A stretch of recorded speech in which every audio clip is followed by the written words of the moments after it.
Welcome back to my channel. In this video we are going to take a look at the evolving of the Wizard Nebula from 2021 to 2025. So please join me.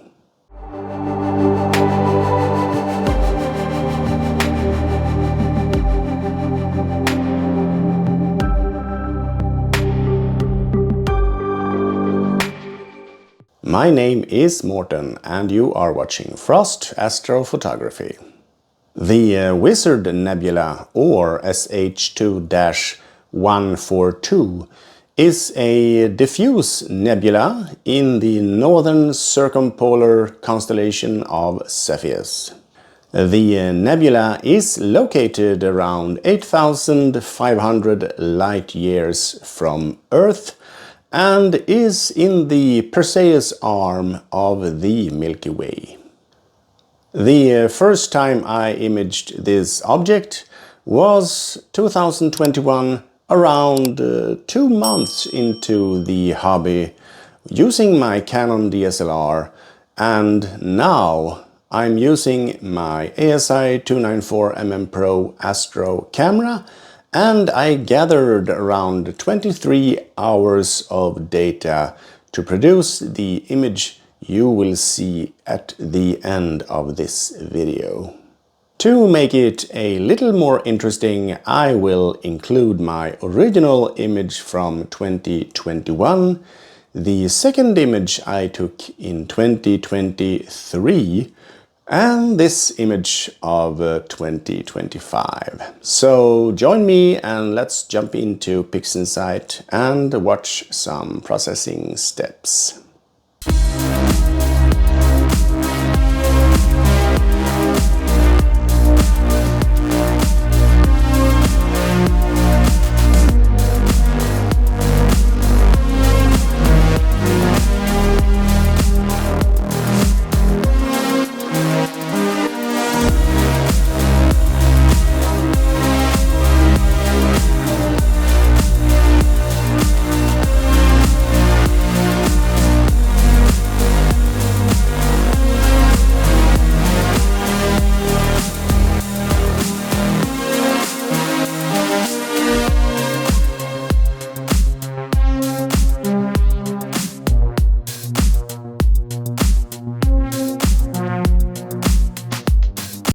Welcome into PixInsight, and you are watching the stacked and drizzled 2x masterlight frames of S2, O3 and H-alpha.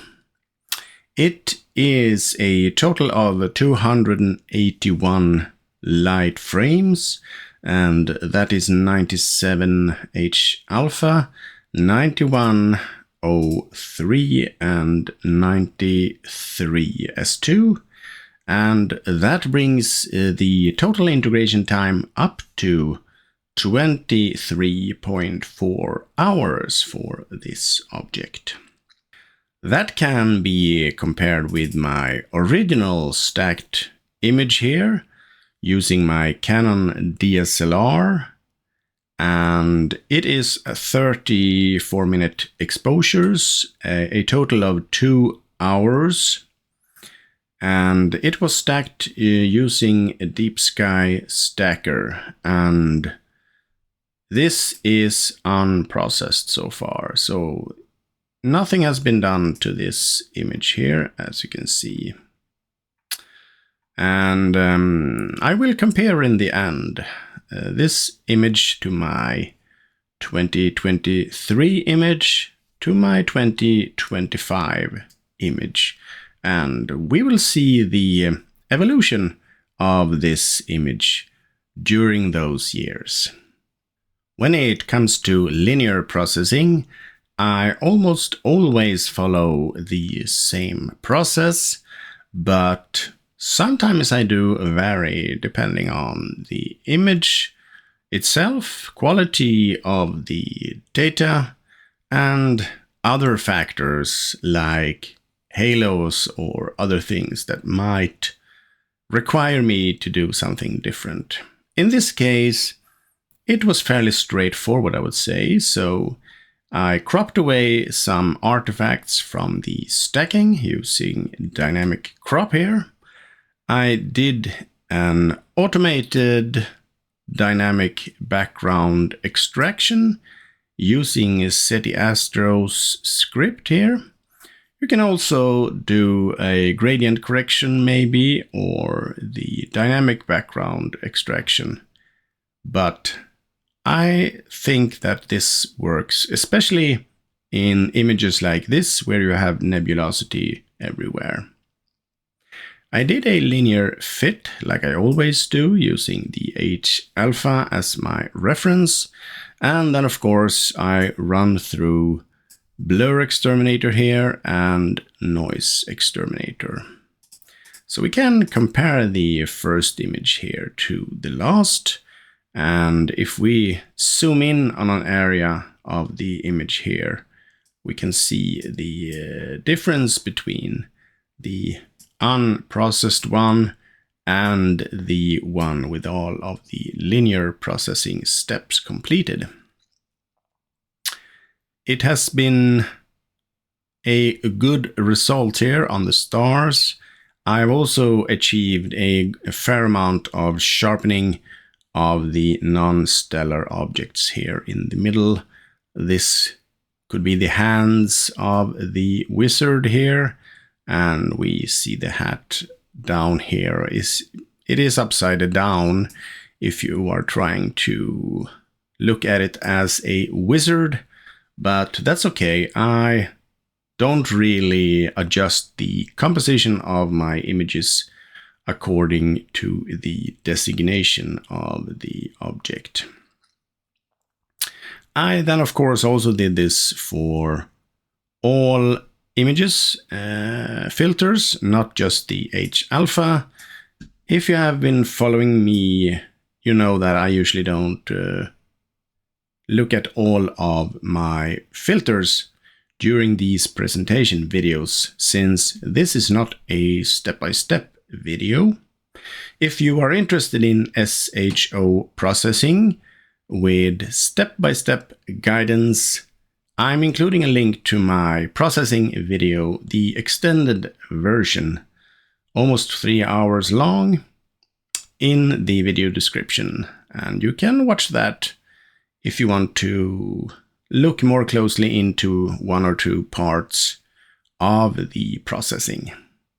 After the initial linear processing steps, I made a starless version and a stars version using star exterminator, still in non-stretched linear mode here. So we can do a screen transfer function here to look at the H alpha data. And you can see that we have a lot of nice data here in this image. We can also stretch the stars. If we do a screen transfer function, it will be overwhelmed here. But if you want to control the stretching of the stars using generalized hyperbolic stretch, for example, you can just open that tool and activate a preview window here. Make sure that you have the correct window active, and right now I only have one here, so it is fine. Then you drag the local intensity up to maximum 15, and you can adjust the stretch factor here until you are satisfied with the stars, because you don't want overblown stars and you don't want too faint of stars. But depending on the object, I usually want the stars not to overwhelm the main object. I usually say that in a lot of my videos. But if you want to control the stars here, you can make a little preview window and select one of the brightest stars. And then you can stretch it until you start to see artifacts. So this is obviously not something you want, and you don't want any artifacts whatsoever. And you could stretch it all the way up to here if you want. And that will give you a nice star field. If you want them to be toned down even more, you can just push down or pull down on the lever of stretch factor here. When you're done with this, you simply close this, and you should probably have 3 windows here now. One for the H alpha stars, one for the O3 stars, and one for the S2 stars in my case. Then you just grab the triangle here and pull that and drop it onto each of the 3 filters. And now you have stretched nice stars that you can combine later to SHO stars, and then color calibrate them to make the synthetic RGB stars that I used for this image. I will also include a link to a in-depth detailed video on how to process SHO and synthetic RGB stars if you're interested in those steps with deeper information. I stretched each filter using the SETI Astro statistical stretch script and the Sketchpad IHDR script to get a result looking like this.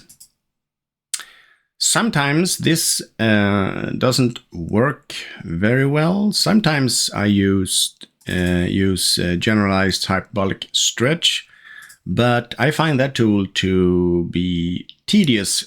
It takes a long time, and the threshold for learning it is a bit steep, I would say. I find that the results with the statistical stretch and IHDR is sufficient for most cases. What you could do is that you carefully stretch them with these scripts and don't overdo it. You can also adjust the black point afterwards. If you notice that it is not very coherent between the 3 master light frames, you can always open up a histogram transformation tool and look at the data and see if you need to adjust the black point a little bit or not to make it a bit nicer or more even, I would say. But you could also end up with some artifacts that you want to take out. In this case, I didn't have many artifacts in the data actually, so I was fairly pleased with the data for this image. Next step here, of course, in the non-linear phase now is to integrate these 3 into an SHO image. For that I use the Pixel Math tool. I simply do a normal SH and O integration. You could use tools like the SETI Astro Script Perfect Palette Picker.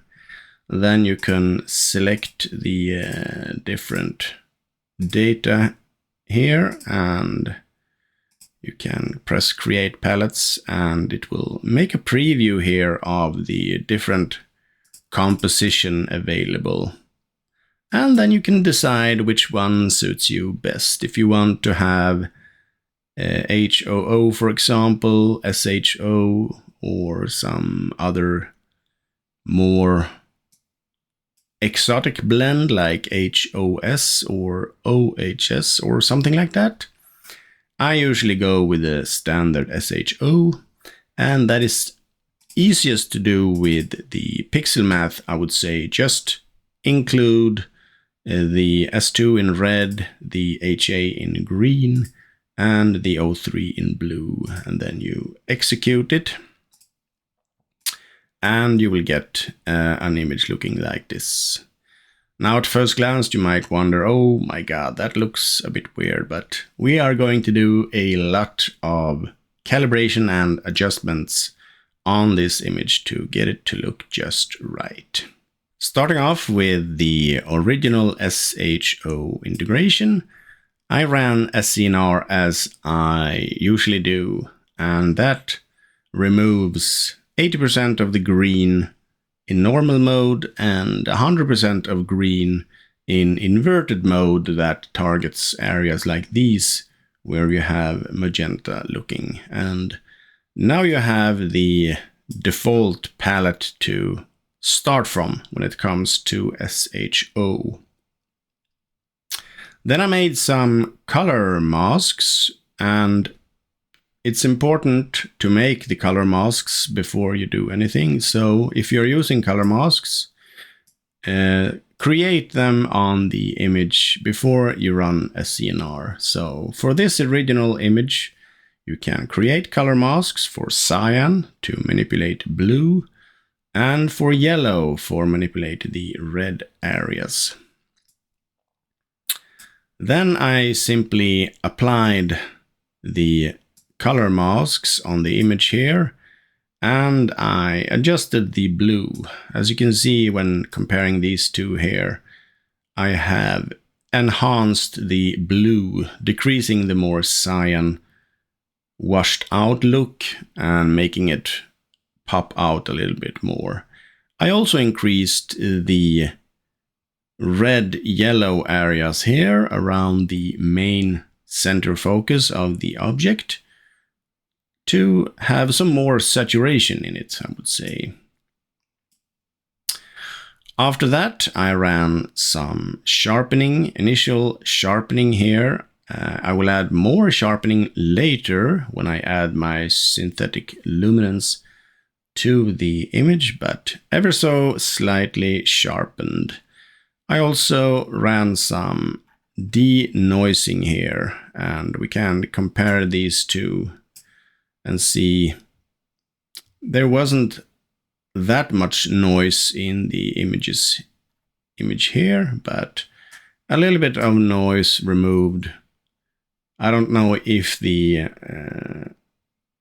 compression algorithm of YouTube will allow you to see this, but you see that you have a slight improvement. Not so visibly zoomed out, but ever so slightly sharp noise removed.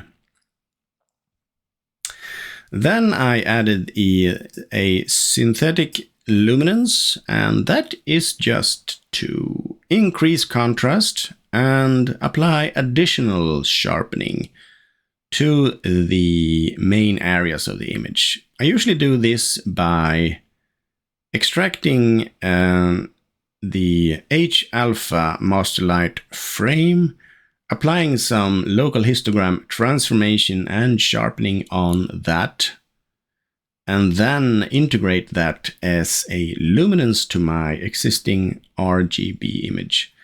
Now, this is a crucial step, I would say, and sometimes the results are good, sometimes they're mediocre, sometimes they're bad, sometimes you can't even use the H-alpha, but in this case, I think the results were fairly good here. If you compare before and after, I have achieved some additional contrast and sharpening of the main features in this image, and that was the goal with the synthetic luminance. I ran through the dark structure enhance script. I did not use full strength in this case because it overwhelmed the image, or it wasn't so nice, but I have a slight enhancement here of the dark structures, and that gives it a bit more depth, I would say. And then I did some extra color adjustments. I increased the saturation even more individually on some areas here, the darker areas and the highlighted areas. I enhanced red and yellow here once more, and a little bit more blue here. And that was the final image. So going from this initial integration of SHO to this integration of SHO with all of the non-linear processing steps taken here. Before I integrate the stars back, I always do some final adjustments. In this case, nothing much, but I just did a slight S-curve to increase contrast a little bit more and add saturation to this image. And then I took my synthetic RGB stars that I made using the SHO and then color calibrated them towards the Gaia database. And I ended up with this image here. Final integration of the Wizard Nebula, captured in 6 different sessions, ranging from October 2023 to the end of March 2025, 281 light frames and a total integration time of 23.4 hours. SHO and synthetic RGB stars. Let's take a look at the evolution of the Wizard Nebula, starting with my Canon DSLR image here. You can see that it is just a little bit of red for the hydrogen alpha. A very realistic image, of course. It was a one-shot color camera. It was the old trusted Canon 60D DSLR. Then I progressed into the mono world. 2 years later, I did this image using my ASI 294mm Pro camera. And then, about 2 hours, or not 2 hours, 2 years after that, using the same equipment but added more data, of course, and used all of the new processing techniques that I have learned and acquired over the years. This is the result right now.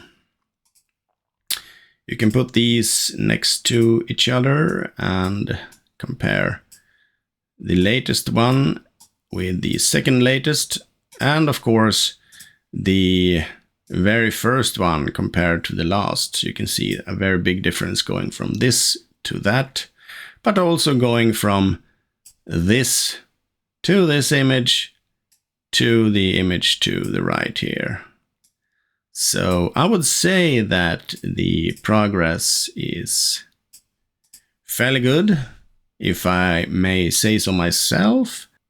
And who knows what's in store, or if I will upgrade my observatory with some other equipment allowing me to take even better pictures. For now, please enjoy this image and the results of the processing, and I will see you in the next processing video.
Thank you so much for watching this video, and if you like it, please give it a thumbs up and consider subscribing if you're not already doing so. If you want to support the work with these videos, there is an option listed in the video description that you can use. Until the next video, I wish you have clear skies.